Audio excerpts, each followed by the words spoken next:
Hello guys, अभी मैं आपसे बात करूंगी ये ऑस्मोटिक डायूरेटिक्स के बारे में। ये जो ऑस्मोटिक डायूरेटिक है वो ऐसी डायूरेटिक है कि जो ऑस्मोटिकली डायूरेसिस करवाएगी। ठीक है, तो उस ग्रुप में कौन कौन सी ड्रग आती है? Mannitol, glycerine, isosorbide. Okay, mannitol, glycerine, isosorbide. उसमें मैनिटोल जो है वो हम इंट्राविनसली ही देते हैं। उसका रूट जो है वो इंट्राविनसली है, एंड ये दोनों जो है वो हम ओरली देते हैं। मैनिटोल जो है वो इम्पॉर्टेंट है। ओके, एंड ये जो ऑस्मोटिक डायूरेटिक है वो नॉन इलेक्ट्रोलाइट है एंड लो मॉलिक्यूलर वेट उसका होता है। देन वो मिनिमम मेटाबोलाइज्ड होती है, फ्रीली फिल्टर्ड होती है एंड लिमिटेड रीएब्जॉर्प्शन होता है उसका। सो इसकी वजह से हम यूज़ करते हैं as a osmotic diuretic. And उसकी एक्चुअली में हम एक्शन देखें तो वो क्या करती है, वो रेज करती है ऑस्मोलारिटी। ऑस्मोलारिटी मीन्स कंसंट्रेशन पर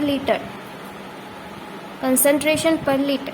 सो वो रेज करती है osmolarity of plasma in tubular fluids. यानी कि हम जब भी इंट्रावीनसली हम ये मैनिटोल देंगे तो उसकी कंसंट्रेशन बढ़ेगी, ठीक है, in the plasma and renal tubule, and इसकी कंसंट्रेशन की वजह से ऑस्मोलारिटी भी इंक्रीज होगी। So raise osmolarity of plasma in tubular fluids. अब ये होने की वजह से यहाँ पे कौन कौन सी एक्शन हमें देखने को मिलेगी?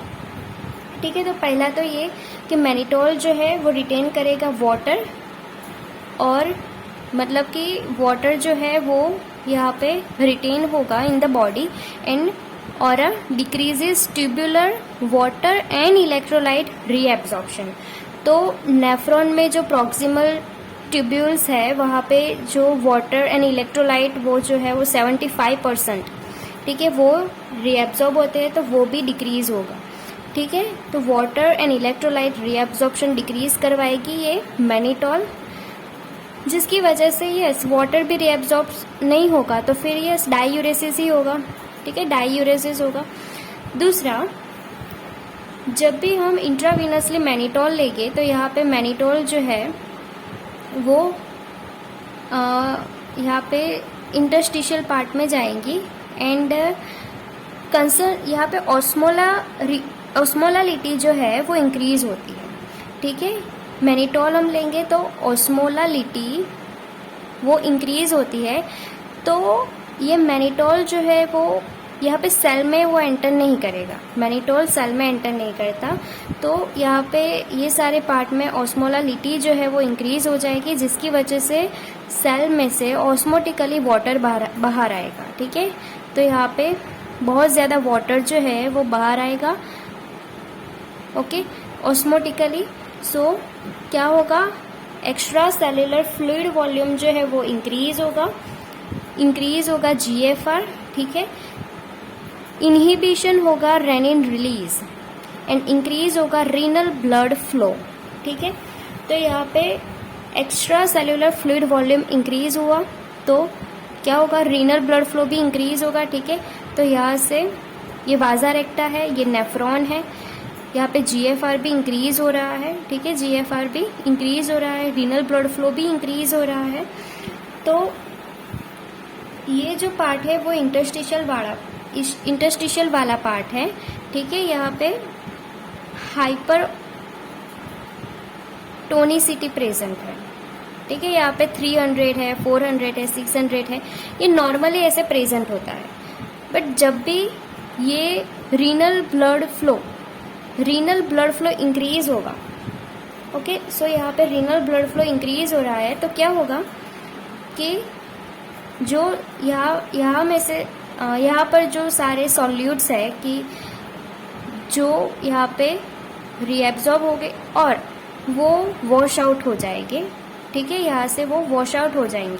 ठीक है, तो यहाँ पे जो हाइपरटोनिसिटी है वो कैसी होगी, रिड्यूस होगी। रीनल ब्लड फ्लो इंक्रीज है तो मेड्यूलरी हाइपरटोनिसिटी हाइपरटोनिसिटी जो है वो डिक्रीज होगी, रिड्यूस होगी because of this renal blood flow increases. तो यहाँ से सारे जो सॉलिड्स है, सॉल्ट्स है, वो वॉश आउट हो जाएंगे। तो फिर ये वाला जो पार्ट है वो हमारा वाटर परमेएबल है, ठीक है। नॉर्मली क्या होता है कि ये हाइपरटोनिसिटी है यहाँ पे, तो फिर वाटर जो है वो ज़्यादा रीएब्जॉर्ब होता है in the body, so water ज़्यादा रीएब्जॉर्ब होता है। बट यहाँ पे हाइपरटोनिसिटी रिड्यूस हो गई है, हाइपरटोनिसिटी रिड्यूस है तो जो वाटर जो है वो भी लेस परमेएबल होगा, यहाँ से वाटर बाहर नहीं जाएगा, ठीक है। तो वाटर लेस परमेएबल, ठीक है, वाटर लेस परमेएबल। तो वाटर लेस परमेएबल है मतलब यानी क्या कि वाटर जो है वो डायूरेसिस होगा, वाटर ज़्यादा लॉस होगा यहाँ पे, ओके, वाटर लॉस होगा, डायूरेसिस इंक्रीज होगा यहाँ पे, ठीक है।